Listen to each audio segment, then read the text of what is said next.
bonsoir. Bienvenue sur Africa Roundup, la première édition de cette semaine.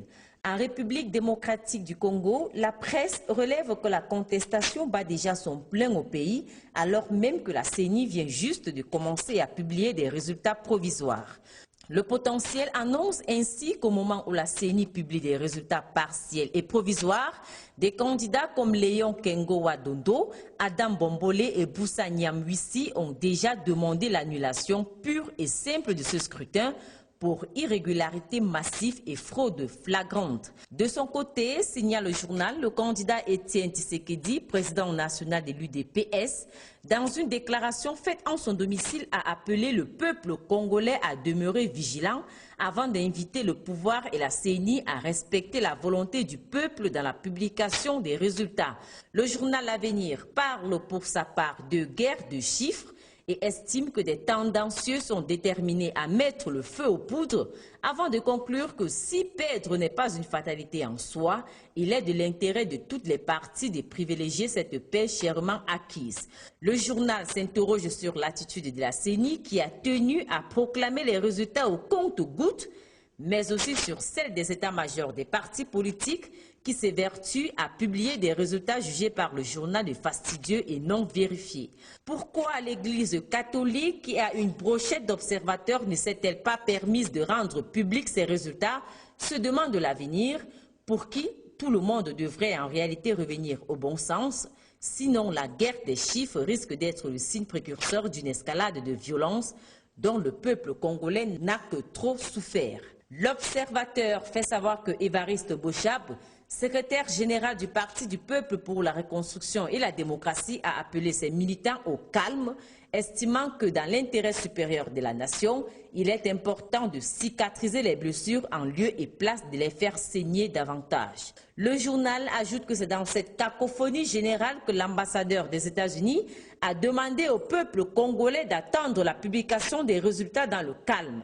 Un point de vue apparemment partagé par la médiation africaine sur les élections, à en croire la prospérité, qui signale que pour le MSR, toutes les éventuelles réclamations ou contestations en rapport avec les résultats des élections devront se faire en conformité avec les mécanismes légaux établis par la loi électorale et la Constitution de la République congolaise. Le journal annonce en outre que c'est demain mardi, en principe, que le président de la CENI, le pasteur Daniel Goy Mulunda, aura la responsabilité historique d'annoncer les résultats provisoires du vote du 28 novembre dernier. Le Congo.info signale que 3000 personnes ont déjà fui Kinshasa en direction de Brazzaville du fait de la montée de la violence. Digitalcongo.net revient sur les résultats partiels de la Commission électorale nationale indépendante et signale que, comptabilité faite, Kabila arrive en tête avec près de 53% de voix sur les bulletins dépouillés, suivi de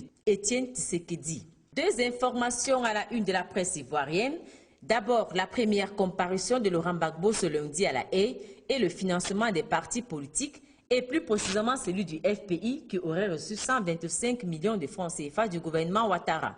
Que le parti de Laurent Gbagbo reçoive de l'argent, cela semble être un véritable événement si l'on en croit le Patriote, qui fait savoir que l'annonce a été faite par le ministre de l'Intérieur au sortir d'une rencontre avec les partis politiques proches de Gbagbo.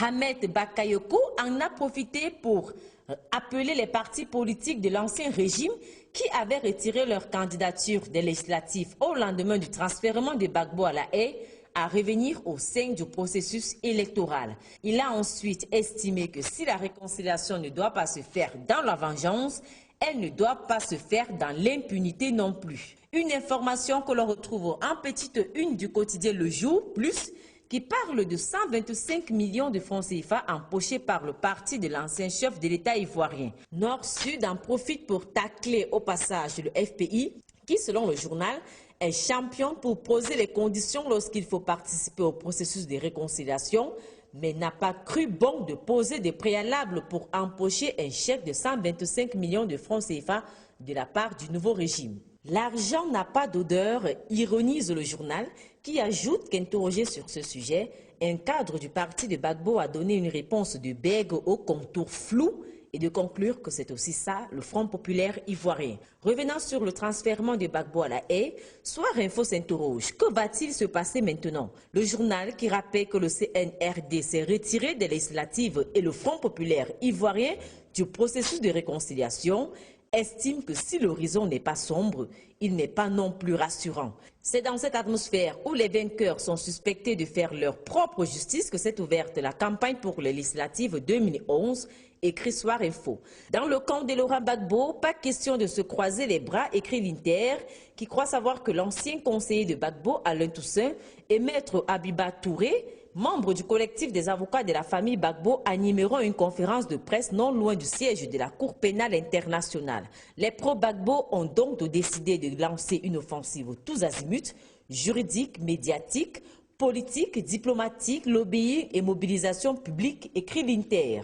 Notre voix fait savoir que cette toute première audience permettra juste au juge de vérifier l'identité du prévenu et de s'assurer que celui-ci a été informé des charges portées contre lui. Notre voix fait savoir que cette toute première audience permettra juste au juge de vérifier l'identité du prévenu et de s'assurer que celui-ci a été informé des charges portées contre lui. Le journal rappelle ensuite que c'est à la demande du régime d'Abidjan et de ses alliés occidentaux que la Cour pénale internationale a ouvert une enquête sur la crise post-électorale née du non-respect des résultats définitifs de l'élection présidentielle proclamée par le Conseil constitutionnel qui, selon le journal, est seule institution habilitée à le faire.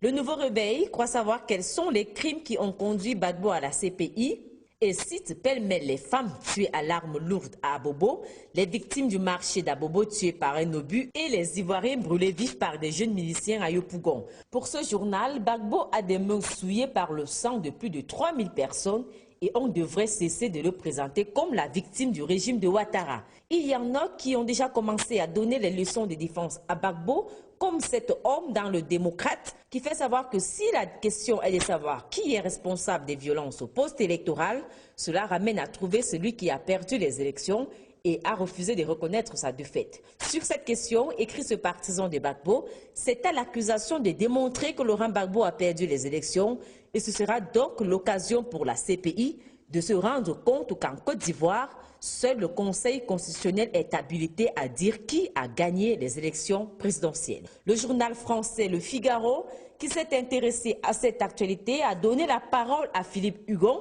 qui pense que cette comparution de l'ex-chef de l'État ivoirien va entraver le processus de réconciliation dans le pays. Pour le directeur de recherche de l'Institut de relations internationales et stratégiques, la commission Dialogue, Vérité et Réconciliation qui a été créée pour faire la lumière sur les violences du conflit post-électoral fonctionne très mal. Le DCVR n'a pris jusqu'ici aucune mesure contre les forces pro-Ouattara accusées d'avoir commis des exactions, constate Philippe Hugon, pour qui cela renforce le sentiment d'une justice des vainqueurs et d'un acharnement contre le camp Gbagbo.